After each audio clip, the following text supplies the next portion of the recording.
आजिर शीतुआ सकाळे आपण मानकर ढेर सारे शुभ मनासी मोर ए भिडटे मु आज झील सहित मार्केट जाकि दी प्रकार माछ आनी रोही माछ आ गोटे समुद्री माछटा कौन आनी जदिओ मु माछ एरियार झील कि जानीपारे तार नाटा आपण मैंने जदि जानी ताहले मते कमेंट रे कहिबे।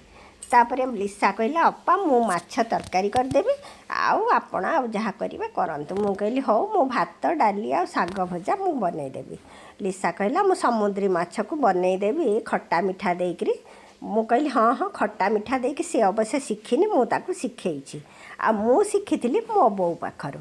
लिसा तापर माछ को सब भल भाव भाजी नेला आ अदा मसला बाटिला आ सोरिष मसला भी प्रथमे कौन कला से जो खट्टा मिठा देकी समुद्री माछ करिवो बोली आगे पियाज पियाज को भाजिकी तापर से देदेला टमाटो आ अदा मसला टिके हेई आसला पर से देला सोरिष मसला को कषा कषी कला मु ताकू ए प्रोसेस शिखाईदेली आ पाखरे मु छिड़ा कि ताकू बतई दउथली।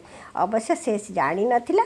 तापर लुण हलदी आ खट्टा टिके आ टिके मिठा देदेला टिके तेंतुली रस देकरी बढ़िया गरमा गरम तरकारीटा बनईदेला सी माछर आउ एटा को सी रोही माछ को अदा मसला देके झाल बनईदेला।